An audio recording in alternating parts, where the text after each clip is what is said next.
I don't know if I've ever seen a year quite like 2017 in gaming. We've gotten so many good games and so many bad games all at once. It's actually kind of impressive.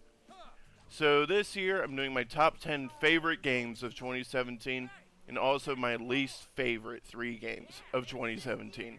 Of course, I didn't play every game that came out this year. There were a lot.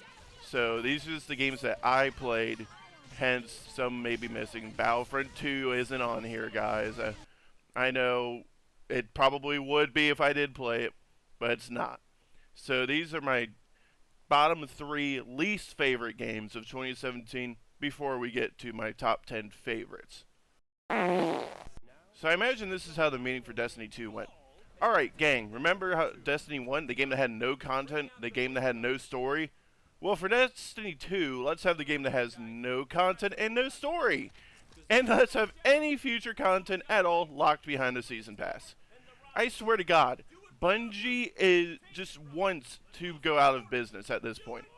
Destiny 1 was probably the most hated game of this entire generation, if we're going to be perfectly honest.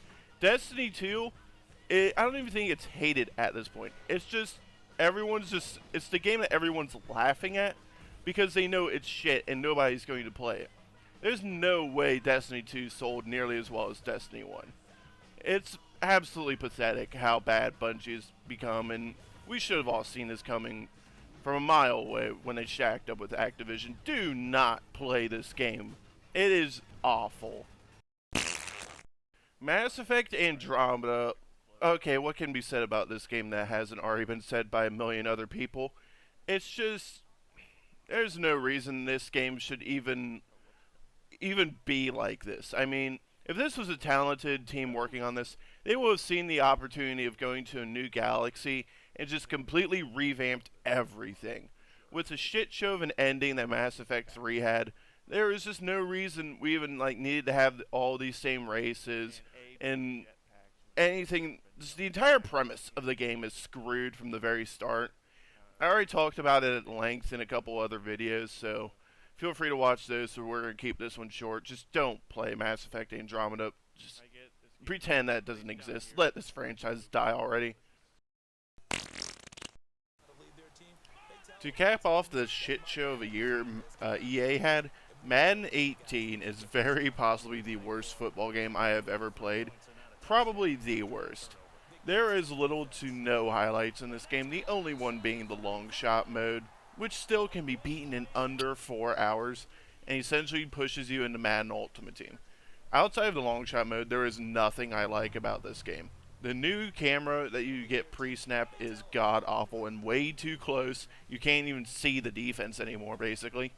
And the move to the Frostbite engine did nothing for this game's graphics. You get decent lighting in the long shot mode's cutscenes, but besides that, it does absolutely nothing. Madden 18 is by far the worst game I played in 2017, and probably the worst football game of this new generation of consoles. And with the other Madden games that have come out since those have launched, that's saying a lot. Avoid this game like the plague.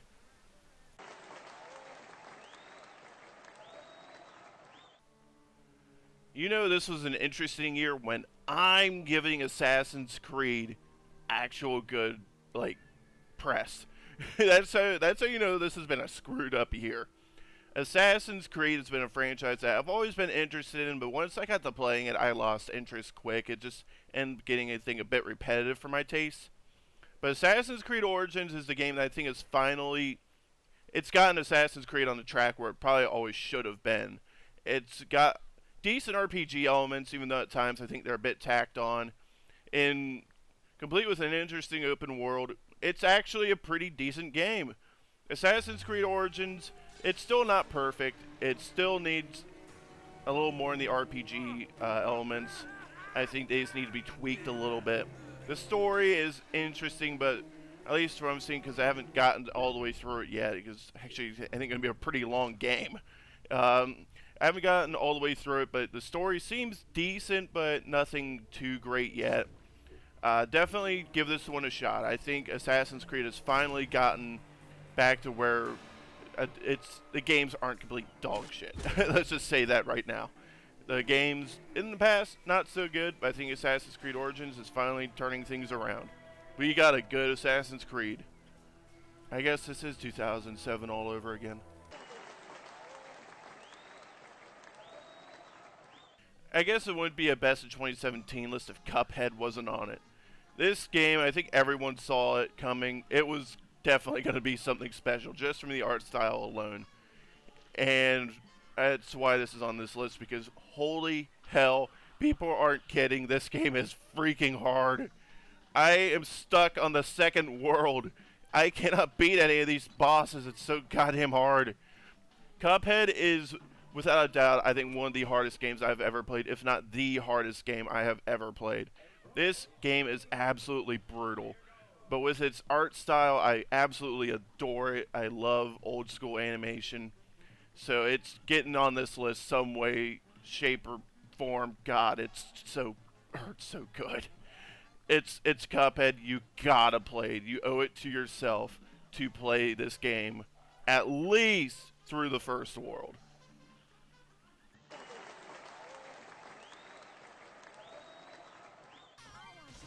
If this wasn't the year of Nintendo, it wouldn't be a year. And this is the first of several games that Nintendo released that are on this list. Xenoblade Chronicles 2 is definitely the worthy follow-up to Xenoblade Chronicles 1 and X that everyone was looking for. If you can get over its questionable character design, it's the customization. I said it in my old review of Xenoblade Chronicles, so if you can sit through it, we can be friends. But the customization that you can get, it's just insane. I don't know how these guys keep doing it. Just the amount of stuff you can tweak and change and like put points into it is absolutely insane. And the combat in Xenoblade Chronicles 2, while maybe a bit slow, if it's all just building up to that big attack that you and your teammates pull off, and it is so satisfying every time you can do it.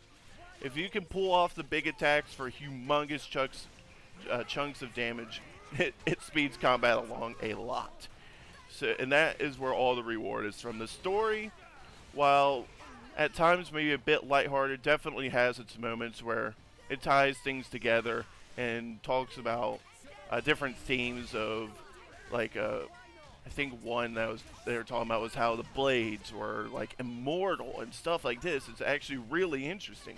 You want to hear more about this world, and if you can keep pushing through it, the tutorial for this game is about 15 hours long. So that's longer than most FPSs that have come out in the past like 2 or 3 years combined. This is a game that you definitely, if you own a Switch, you owe it to yourself to give this one a shot.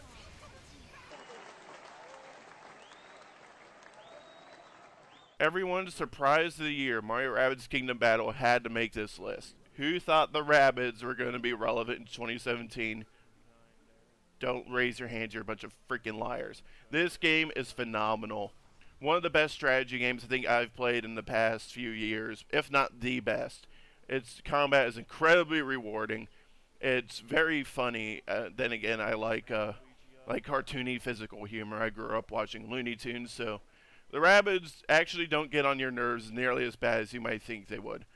Even though they sometimes can be like pushed a little bit too much, like where you'll be walking around and see some rabbits doing crap. But it can be, their humor can be a bit juvenile, but if you like Looney Tunes, you'll probably get a little bit of a kick from them. The game can get repetitious towards the end once you find the comp that works best for you. And it can also be a bit of a slog since you'll sometimes end combat with no health, and then there will be no healing items on your way to the next arena. So unless you want to get absolutely destroyed in the first 2 rounds, you're going to want to pop easy mode just to get the full heal. And of course the bonus health that you get from that. And some of the modes that you have to, well, like some of the mission types, I should say, you have to do can be a bit of a pain also. Who likes escort missions? You're a bunch of liars. Do not raise your hands. No one likes escort missions. You will have to do several of those in this game, and they get old quick.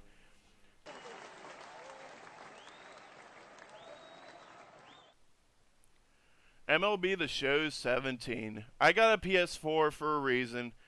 It was before, well, a couple of reasons. It was MLB The Show and Crash Insane Trilogy, and sort of kind of Horizon Zero Dawn and Nier Automata, but I ended up actually not liking those games very much.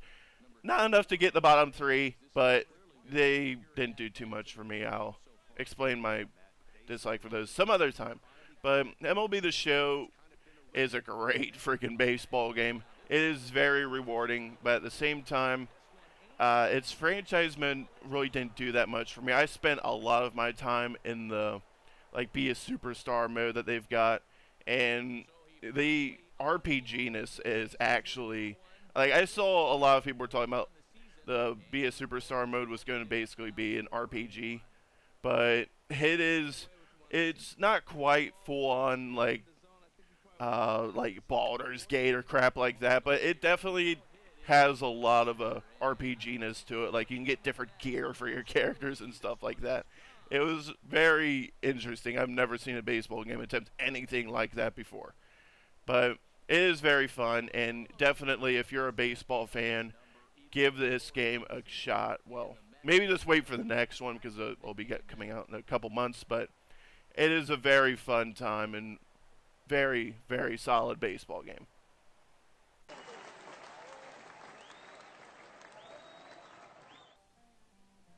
Oh, the follow-up to South Park Stick of Truth, one of my favorite games to come out in 2014.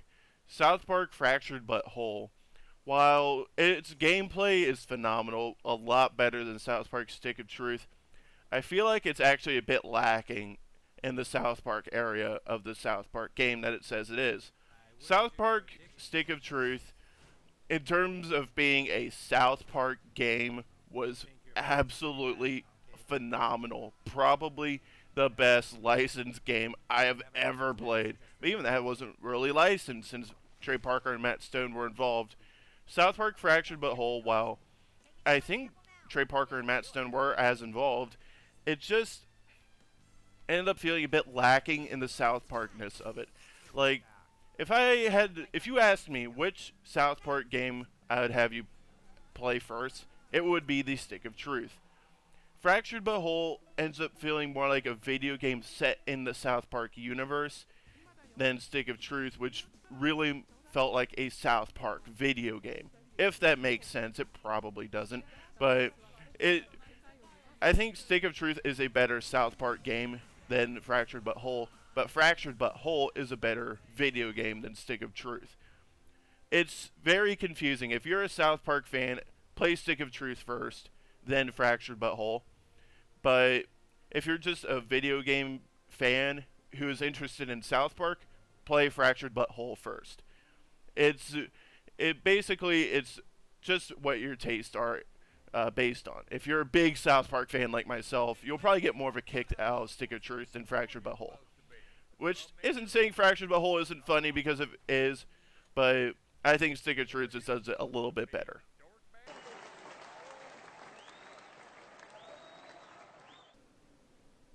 Well, it wouldn't be 2017 if we didn't have a Battle Royale game on here either. And my friends gravitated more towards Fortnite, and inevitably that was where I went since it's, well, free. And PUBG is an unoptimized mess you have to pay $30 for. So Fortnite is definitely, in this entire genre, is definitely best enjoyed with friends. Playing it by yourself gets boring pretty freaking quick, and having to rely on randoms for other modes just isn't going to be nearly as fun as playing with your friends. So if you have friends, I think Fortnite is the better choice than PUBG, and it's up this high for a reason. The ability to be able to build stuff just out of the blue, the cartoony nature of it all, it's very fun, and maybe gives a little bit of relaxation to the insanity that is to come. But Fortnite, I think it does it better than PUBG. It's better optimized. A lot like the randomness of things is very fun. I think PUBG does that as well, since Fortnite and PUBG are basically two sides of the same coin. But Fortnite is free to play. I think that takes it over PUBG any day of the week. And it isn't perfect. It's still also an early access game. There's a lot of hit detection issues I've noticed in this game. Bullets are a bit on the random side. I think a la CS:GO. So if you're gonna get bullshitted at some point in time in this game, but what shooter that's super competitive in 2017 doesn't do that to you at some point? It's a great time. If you have friends, you gotta freaking play this game. It's on Xbox. If you got the gaming PC that can run it, I think you should get it on there just for the perfect experience and make sure you don't have any lag and whatnot. So definitely give it a shot.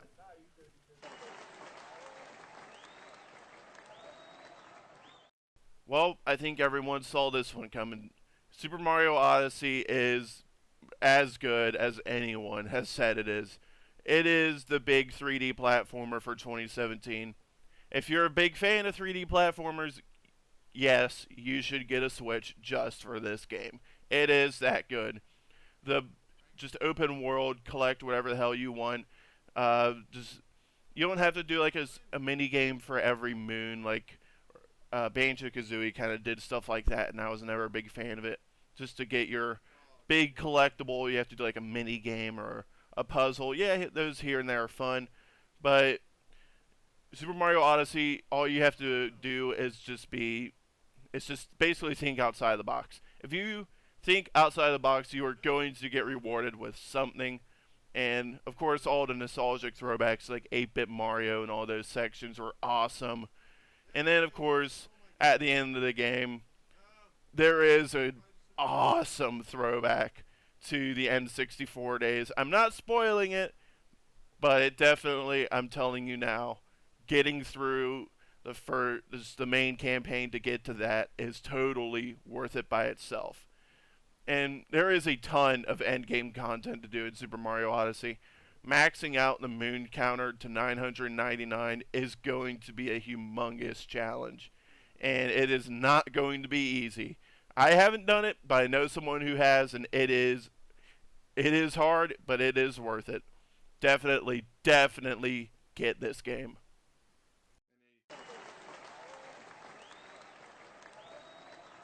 But if Super Mario Odyssey was at number 3, what can possibly be at 1 and 2? Well, here's number 2 for you. Prey. I loved this game. It's a shame that I don't think it sold very well, and some people have taken shots at it for being too slow. But god damn it, I loved this game. It is phenomenal. It is slow at the start. It isn't perfect, but what you get after the first 2 or 3 hours is one of the most satisfying RPG experiences I've I've ever seen. It is so awesome. The ability just to power up and to kick the shit out of enemies that gave you shit earlier in the game is worth it by itself. But the awesome themes that come along with it, the story is absolutely awesome. The ending is risky, but I kind of respect the game a little bit for taking that approach, if you want to say that. But it is just so much fun to play. It's so satisfying. If it just the amount of ways you can go to build your character is just so much fun. It's basically a mix of BioShock and Deus Ex in space. I mean, what's not to like there? It is just you gotta play it. Get it on sale. Get it full price. You owe it to yourself if you're a big fan of Deus Ex and BioShock and System Shock to play this game at least once. Trust me, it is worth it. All you have to do is get through the admittedly slow first few hours, and the horror themes are a bit overplayed. I think that's one of the faults of the game as well. It's definitely shouldn't have pushed the horror themes so much since they're kind of throwaway in the end. But trust me, it is so rewarding to play this game.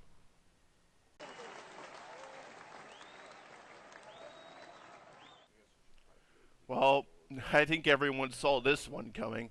No surprises here. We already had our surprise at number 2. It's Legend of Zelda Breath of the Wild. I don't know what I can say that I didn't say already in my 52-minute review of this game. But since I don't think anybody wants to sit through that. I don't. I'll just give you a little bit of a primer here. Yes, it's as good as everyone says it is. It has got one of the best open worlds you will ever see, if not ever. The ability to go anywhere, truly go anywhere, is absolutely awesome. I This is always what I wanted out of adventure games. Basically, was if you're going to be an adventure game, you have to have freedom, basically unhinged. You are unhinged and unshackled in Legend of Zelda Breath of the Wild, and it is so rewarding. You can basically do anything whenever you want. You can you can walk out of the Shrine of Resurrection and go face Ganon right away. And speedrunners have been trying to do it. Just it's mind blowing, absolutely mind blowing. Just the amount of freedom you get in Legend of Zelda Breath of the Wild makes it worth trying out just right off the bat, right there. That's all you need. And goddamn Nintendo, this was worth the wait. It is worth every cent to play Legend of Zelda Breath of the Wild. It is as good as anyone says it is. Just you just gotta play it. It is hard. It is the weapon durability issue is an issue. I do think they break a little bit too fast, but go get the Master Sword. That's all I have to say. It's worth it. If you don't have a Switch yet, you gotta get one. You gotta get the 4 games that are on this list. 4 games from Nintendo made my top 10 list. They have 40% of the freaking list. It has been that good of a year for Nintendo, guys. I don't think we'll ever see a launch year that the Switch had ever again. When Nintendo said they learned from their mistakes with the Wii U, I don't think anyone quite saw what was coming. And goddamn, we got one hell of a year from Nintendo. Easily the winners of 2017.